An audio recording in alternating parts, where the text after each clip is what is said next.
Avec mon mari, on a repris l'exploitation agricole de ses parents. Et puis c'était une exploitation qui a toujours et qui sera toujours basée sur le lait, la production laitière.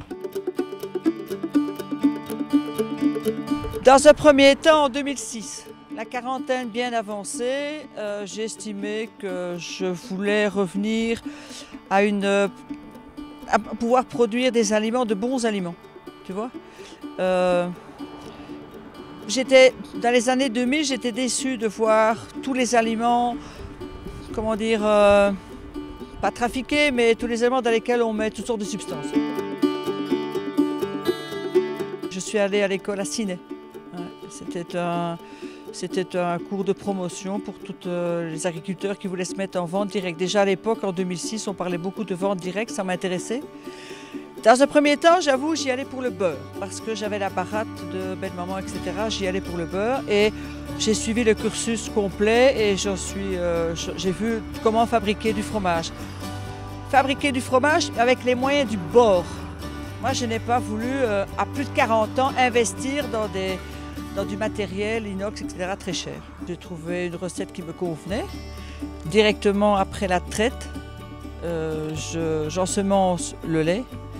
Je mets de la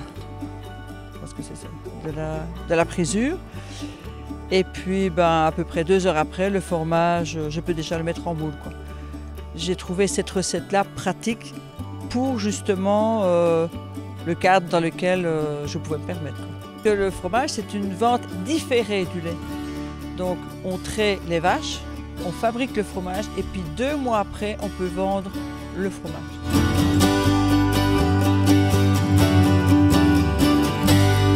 C'est beaucoup de travail, mais c'est absolument valorisant.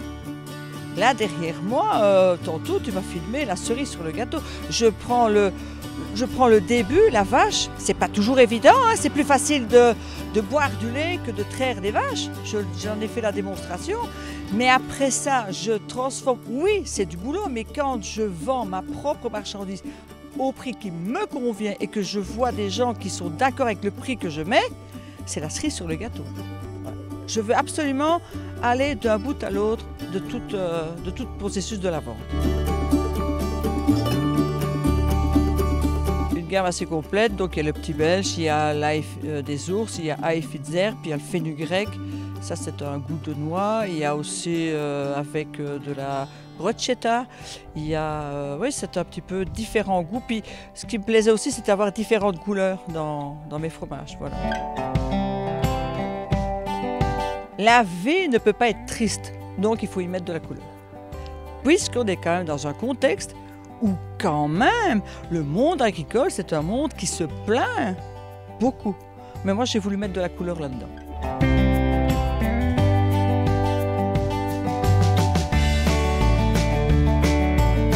Il y a 1 an, je la connaissais, Ise Bertrand. Et je la connaissais, elle habite ici au sud du village et puis elle m'a fait découvrir sa passion, à elle c'est le produire du safran.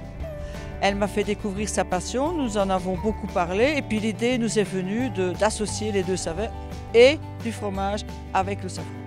Le tout était de pouvoir, comme vous l'avez vu tantôt, de faire infuser le safran avec le lait.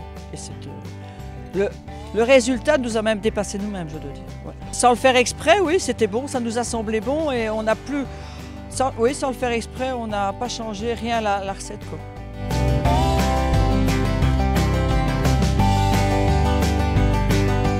Mais fromage sur une belle tablée, ça représente du soleil, hein.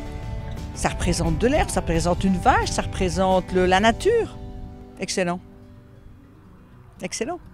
Je n'ai pas d'autre mot que celui-là. D'ailleurs, en 2009, bon, pour la petite histoire, j'ai quand même une médaille d'or. Hein. Médaille d'or à Fromawal. Hein. Ouais. On était quand même quelques fromages à y être présents. C'est ma fierté. Hein. Alors que j'ai attaqué en 2008, et l'année d'après, j'avais quand même une médaille d'or. Ouais.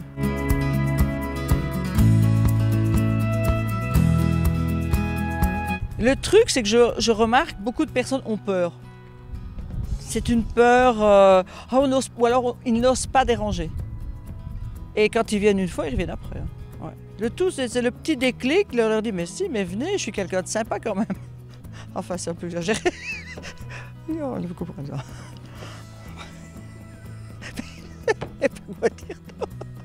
Je suis sympa, tout va bien, je suis serviable, mais venez, ne m'emmerdez, tu me lances. Mais venez, qu'est-ce que vous attendez? Le fromage est bon, le beurre est excellent, qu'est-ce qu'il faut d'autre?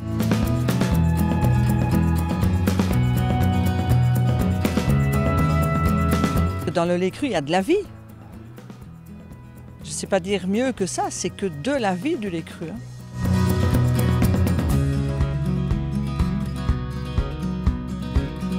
Ce que je souhaiterais, c'est que des personnes viennent acheter le lait en direct plutôt que de le mettre dans une multinationale, qu'on vienne m'acheter le lait et de le transformer, puisque moi je manque de temps.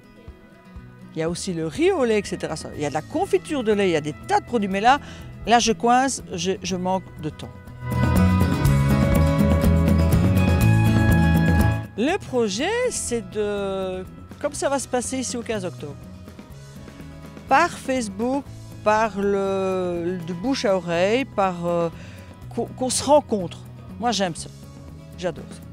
Se rencontrer, parler et voir ce que les uns et les autres on souhaiterait des uns et des autres. Donc ça va, ici au 15 octobre, l'année passée ça s'est passé au 20 novembre, on avait à peu près 200-250 personnes. Ici au 15 octobre ça va encore être beaucoup plus étoffé.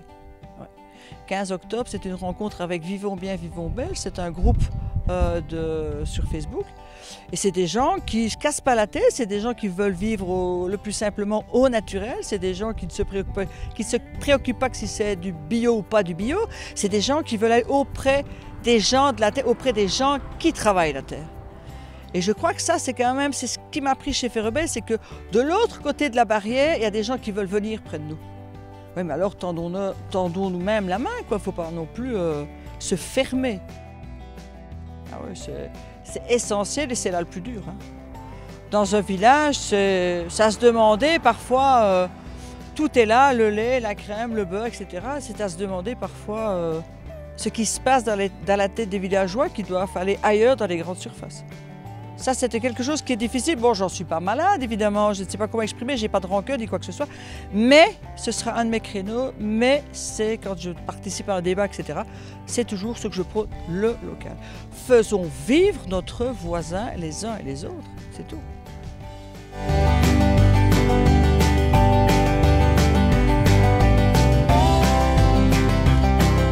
La ferme d'Après-Vallée, c'est une ferme traditionnelle, familiale, dans laquelle on peut encore s'amuser et vendre de bons produits. Voilà. Simple, clair, concis et parfait.